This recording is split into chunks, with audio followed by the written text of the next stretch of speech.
नमस्कार दोस्तों, जय जोहार। मैं कौशल तिवारी और बिहनिया संझा में आपका स्वागत है। छत्तीसगढ़ में नगर निगम, नगर पंचायत और नगर पालिका के हो रहे चुनाव के मतदान के रुझान जो दोपहर बाद तक के सामने आए हैं, उससे एक बात तो तय है कि जिस भी पार्टी ने निर्दलियों को साध लिया वह पालिका, निगम और पंचायत में कब्जा कर लेगी। राजधानी के ही लगभग 2 दर्जन वार्ड ऐसे हैं जहां निर्दलीय प्रत्याशियों ने भाजपा और कांग्रेस दोनों ही दलों की नींद उड़ा कर रखी है।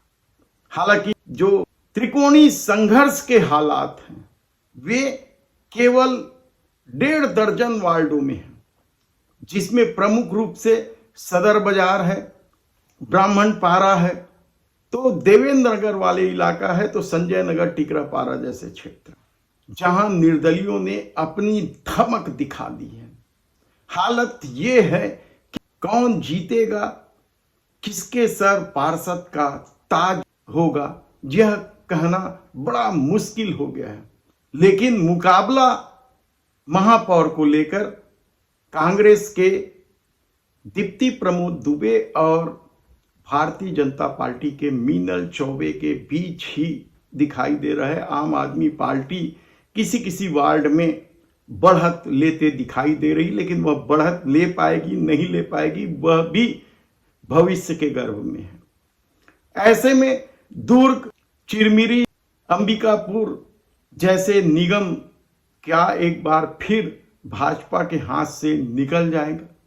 ऐसे कई सवालों के बीच आज हम आपसे बात कर रहे हैं भारतीय जनता पार्टी के जिन 30 लोगों ने निर्विरोध जीता है उसे लेकर भूपेश सरकार में मंत्री रहे, नगरीय निकाय मंत्री रहे शिव डहरिया ने बड़ा खुलासा किया। उन्होंने सीधे सीधे आरोप लगाया है कि भारतीय जनता पार्टी के नेताओं ने सत्ता के दम पर कांग्रेस के उम्मीदवारों को डरा धमकाकर या खरीद फरोख्त करके जीत हासिल की है। उन्होंने तो बृजमोहन अग्रवाल पर भी गंभीर आरोप लगाए हैं। क्या कुछ उन्होंने बृजमोहन अग्रवाल पर कहा, यह सुन लीजिए। भारतीय जनता पार्टी की सरकार ही लोगों को धमका रही है। जो हमारे लगभग 30 प्रत्याशियों का जिस तरह से उन्होंने नामांकन वापस कराया है, ये धमकी चमकी देकर उनको फंसाने की बात कर कर यहाँ तो बृजमोहन अग्रवाल जी हमारे विधानसभा क्षेत्र में गए थे और उन्होंने कहा कि कांग्रेस का जो पार्षद है निर्विरोध जीत के आया है, 10 दिन के बाद देखिए हम उनको जेल भेजेंगे। तो इस तरह की धमकी चमकी का काम इनके बड़े नेता भी कर रहे हैं और छोटे नेता भी कर रहे हैं, पब्लिक उसको समझती है। क्या सचमुच भारतीय जनता पार्टी और उससे जुड़े लोग कांग्रेस या दूसरे निर्दलीय प्रत्याशियों को धमका चमका कर सत्ता हासिल कर लेना चाहते हैं, अपनी दबदबा बना लेना चाहते हैं? हालांकि हमने पिछली रिपोर्ट में आपको बताया कि किस तरीके से एक निर्दलीय प्रत्याशी को भारतीय जनता पार्टी के मरवाही के विधायक ने धमकी चमकी दी थी, जान से मारने की धमकी दी थी, गोली से उड़ा देने की बात कही थी।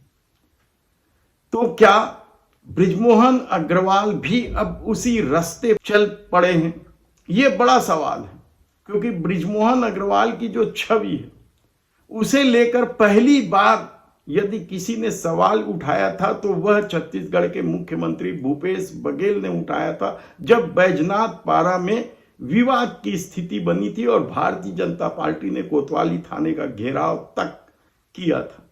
इसके बाद जब पत्रकारों ने भूपेश बघेल से कांग्रेस के गुंडागर्दी और बृजमोहन के आरोप को लेकर जब सवाल पूछा था तो बृजमोहन अग्रवाल पर ही आरोप लगा दिए थे कि उससे बड़ा कोई नहीं है। पहली बात तो है कि बृजमोहन अग्रवाल पे कोई हमला कर सकता नहीं, वीडियो दिख रहा है उसमें तो खुद ही धक्का मार रहे हैं।